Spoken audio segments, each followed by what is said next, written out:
O tempo. Essa entidade invisível que governa cada aspecto de nossas vidas. Segundos, minutos, horas, anos. Todos passando inexoravelmente. Pelo menos é assim que percebemos. O passado já se foi. O presente é este exato momento. E o futuro? Bem, ainda não chegou. Mas e se tudo isso for apenas uma ilusão?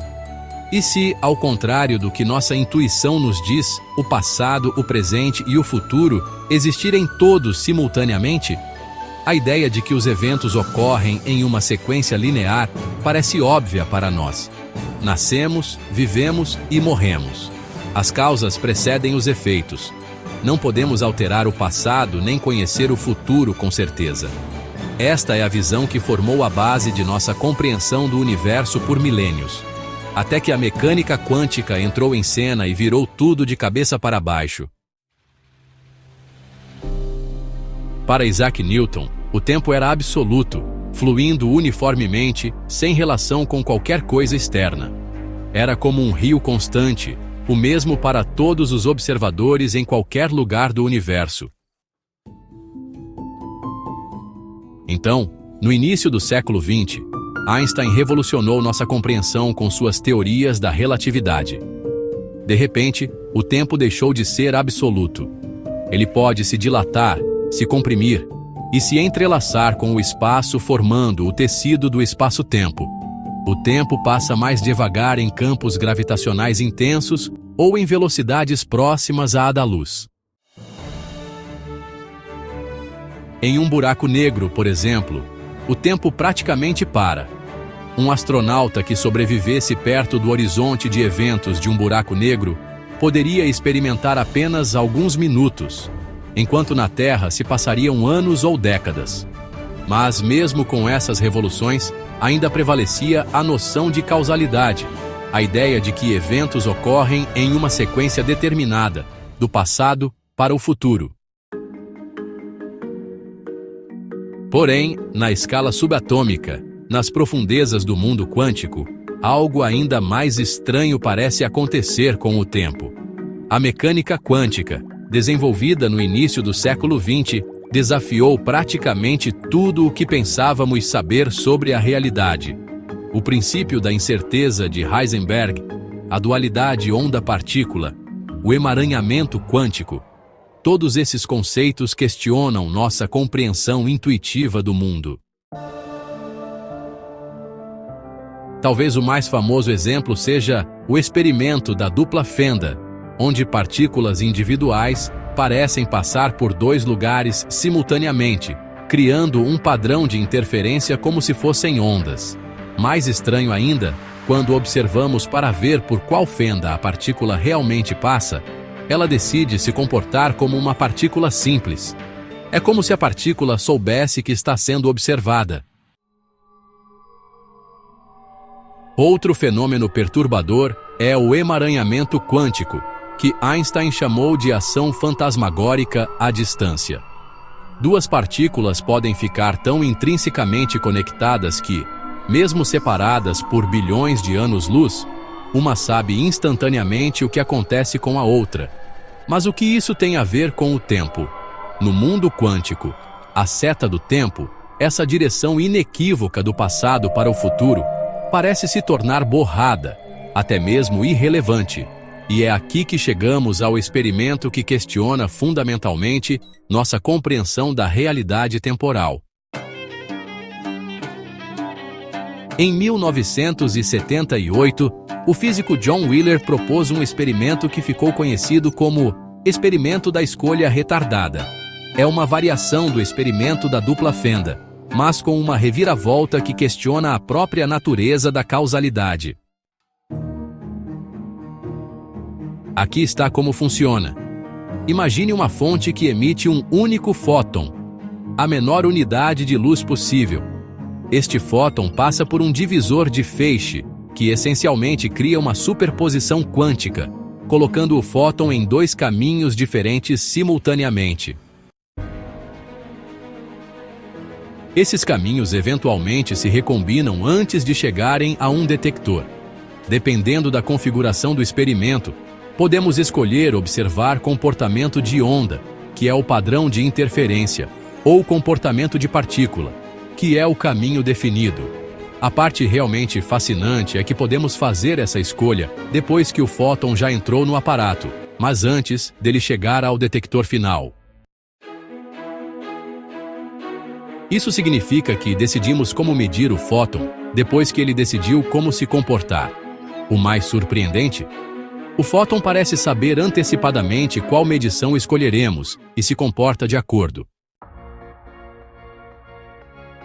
Este não é um experimento mental.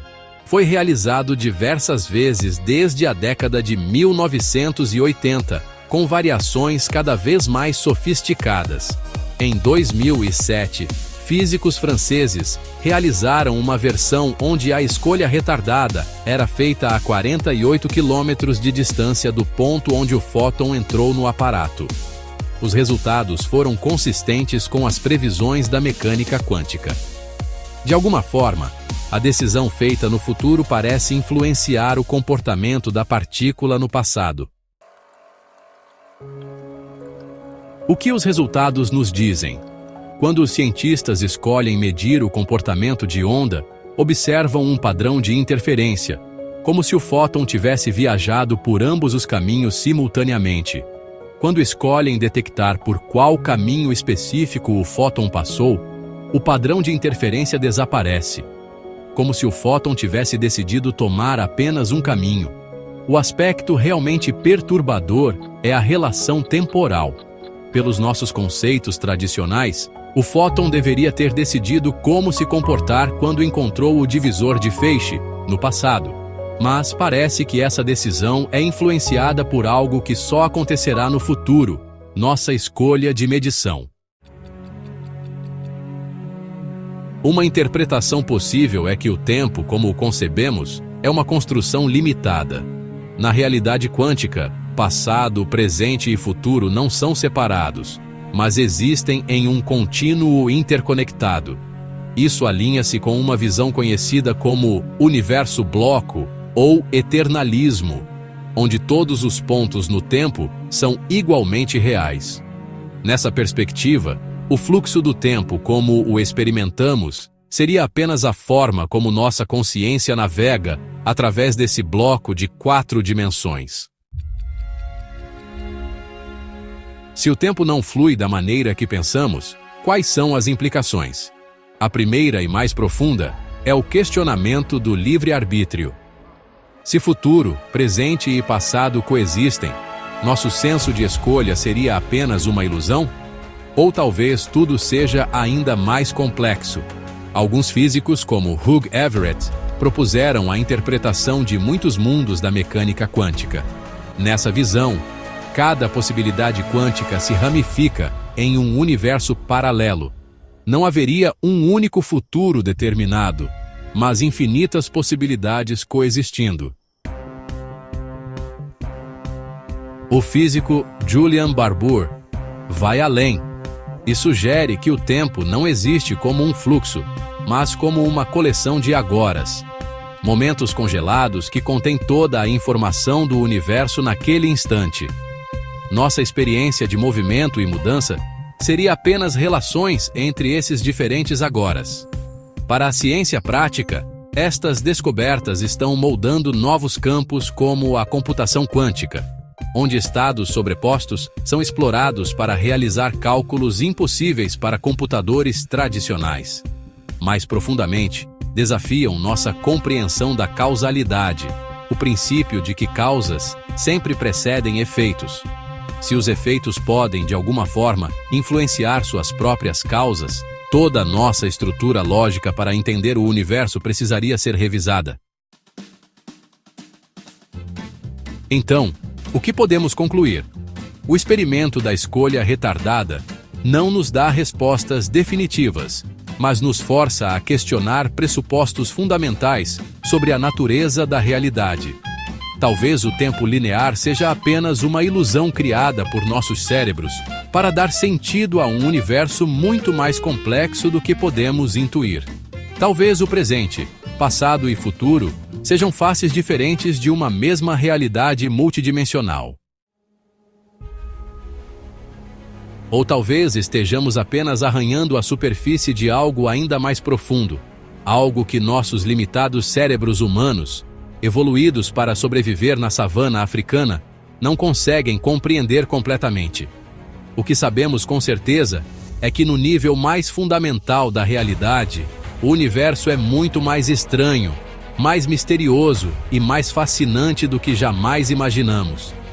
E enquanto avançamos em nossa compreensão da física quântica, podemos estar nos aproximando de uma revelação ainda mais profunda sobre a natureza do tempo e, por extensão, sobre a natureza da própria realidade. Quem sabe, talvez em algum lugar deste vasto universo quântico, você já esteja assistindo ao final deste vídeo, enquanto simultaneamente decide se vai assisti-lo, e também reflete sobre ele depois de tê-lo assistido.